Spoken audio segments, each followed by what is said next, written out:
Hi friends, সঙ্গীতার হেসেলে তোমাদের সবাইকে স্বাগত। গণেশ চতুর্থী স্পেশাল আরও একটি রেসিপি তোমাদের কাছে নিয়ে এসেছি। আজ বানাতে যাচ্ছি নাড়ালি ভাত। তার জন্য আমি এখানে নিচ্ছি 1 কাপ বাসমতি রাইস। তোমরা চাইলে কিন্তু গোবিন্দভোগ চাল বা অন্য চাল দিয়েও বানাতে পারো, তবে বাসমতি চালে গন্ধটা খুব সুন্দর আসে এতে। চাল প্রথমে ভালোভাবে ধুয়ে নেব, 3 থেকে 4 বার ভালো করে ধুয়ে নিতে হবে।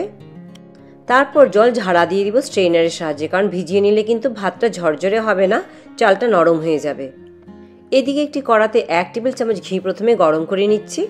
ঘি ভালোভাবে গরম হয়ে এলে এতে কিছুটা কাজু, বাদাম আর কিশমিশ কিন্তু আমি ভেজে নেব। প্রথমে বাদামে একটু লো টু মিডিয়াম হিটে ভালো করে রোস্ট করে নিচ্ছি। তারপরে এতে দিয়ে দিচ্ছি কাজু আর কিশমিশ।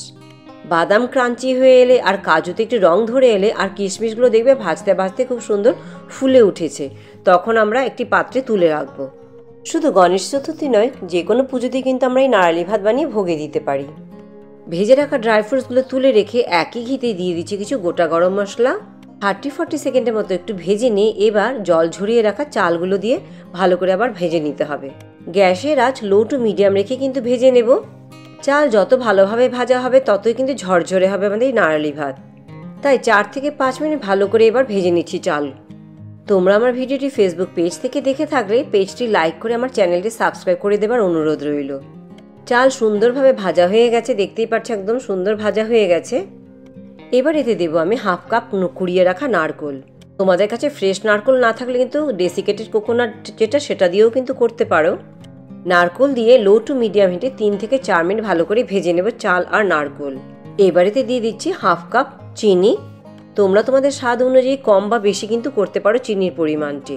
চিনি দিয়ে এবারও 2 মিনিট ভালো করে চাল, নারকোল আর চিনি একসাথে ভেজে নেব। গ্যাসের আঁচ কম রেখে কিন্তু আমি এখানেও ভেজে নিচ্ছি। এবার এতে দিয়ে দিব 1.5 কাপ জল। আমি কিন্তু 1 কাপ চাল নিয়েছিলাম, দিচ্ছি 1.5 কাপ জল। এবার চালের সাথে জল সবকিছু ভালোভাবে মিশিয়ে আমাদেরকে ঢাকা দিয়ে রান্না করতে হবে। ঢাকা দিয়ে মিনিট 8 মতো এবার রান্না করে নেব মিডিয়াম হিটে। এদিকে আমি 2-3 টেবিল চামচ লিউকওয়ার্ম দুধের মধ্যে কিন্তু কিছুটা স্যাফরনের স্ট্র্যান্ড এবার ভিজিয়ে রাখছি। এটা পরে আমরা এই নাড়ালি ভাতে কিন্তু দেব। এতে কালারটা কিন্তু খুব সুন্দর হয়ে আসবে। মিনিট পর ঢাকা খুলে একটু নেড়ে চেড়ে নিচ্ছি। চাল কিন্তু এখনো সেদ্ধ হয়নি আর বেশ জলও কিন্তু রয়ে গেছে এখনো। এবারেতে দিয়ে দিচ্ছি স্যাফরন ভিজিয়ে রাখা সেই দুধ।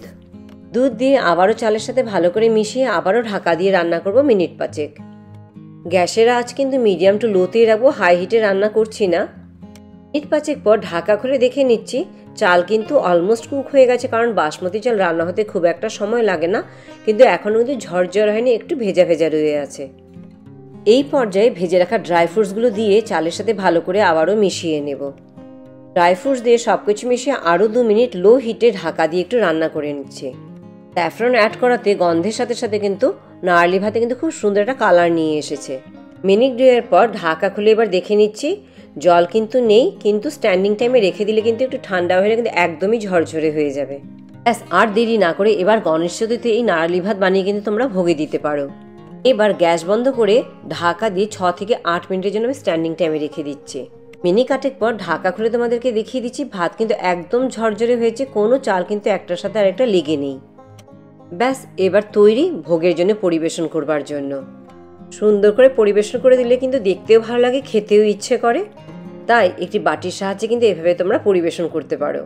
তা আজ ভিডিওটি আমি এখানেই শেষ করছি। ভালো লাগলে লাইক, শেয়ার, সাবস্ক্রাইব করতে একদম ভুলো না। পরে আবার অন্য কোনো ভিডিও নিয়ে তোমাদের কাছে চলে আসবো। সবাই ভালো থেকো, চলো বাই বাই।